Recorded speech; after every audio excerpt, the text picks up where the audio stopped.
ഇന്ത്യക്ക് കൈമാറുന്നത് സ്റ്റേ ചെയ്യണമെന്ന് മുംബൈ ഭീകരാക്രമണ കേസിലെ പ്രതി തഹാവൂർ റാണയുടെ ആവശ്യം US സുപ്രീം കോടതി തള്ളി. ലോസ് ആഞ്ചലസിലെ മെട്രോപൊളിറ്റൻ ഡിറ്റൻഷൻ സെന്ററിലാണ് തഹാവൂർ റാണ ഇപ്പോഴുള്ളത്.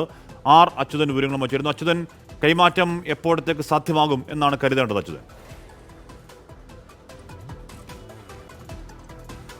കാശ്മീർ കഴിഞ്ഞ മാസമാണ് മുംബൈ ഭീകരാക്രമണ കേസിലെ പ്രതി തഹാവൂർ റാണയുടെ കൈമാറ്റം സംബന്ധിച്ചിട്ടുള്ള ഇന്ത്യക്ക് കൈമാറാമെന്ന തരത്തിലേക്കുള്ള ഒരു നിലപാട് US സ്വീകരിക്കുന്നത്. അതിന് പിന്നാലെയാണ് ഈ പ്രതി തഹാവൂർ റാണ US സുപ്രീം കോടതിയെ സമീപിക്കുന്നത്. അതായത് ഈ ഇന്ത്യക്ക് കൈമാറുന്നത് സംബന്ധിച്ചിട്ടുള്ള ആ ഒരു തീരുമാനം അത് തടയണമെന്ന് ആവശ്യപ്പെട്ടുകൊണ്ടായിരുന്നു അപേക്ഷ നൽകിയത്. ഒപ്പം തന്നെ ആ അപേക്ഷയിൽ ചൂണ്ടിക്കാണിച്ചത് തന്നെ ഇന്ത്യക്ക് കൈമാറുകയാണെങ്കിൽ താൻ അതിക്രൂര പീഡനം നേരിടേണ്ടി വരും, ഉടൻ തന്നെ തൻ്റെ മരണവും സംഭവിക്കും എന്ന തരത്തിലായിരുന്നു ഈ അപേക്ഷ മുന്നോട്ട് വച്ചത്. എന്നാൽ US സുപ്രീം കോടതി ഈ അപേക്ഷ തള്ളിയിരിക്കുകയാണ്. ആ ഒരു പശ്ചാത്തലത്തിൽ കൈമാറ്റ നടപടികൾ ഉടൻ തന്നെ അതിൻ്റേതായ നിലയിൽ നടപടിക്രമങ്ങൾ അതിൻ്റേതായ നിലയിൽ പുരോഗമിക്കും എന്ന് തന്നെയാണ് മനസ്സിലാക്കാൻ കഴിയുന്നത്. നിലവിൽ ലോസ് ഏഞ്ചൽസിലെ ഡിറ്റൻഷൻ സെൻറ്ററിലാണ് ഈ തഹാവൂർ റാണയുള്ളത്. എന്തായാലും കൈമാറ്റ നടപടികൾ ഇതിൻ്റെ പിന്നാലെ പുരോഗമിക്കുമെന്നാണ് മനസ്സിലാക്കാൻ കഴിയുന്നത്. ഹാഷ്മി.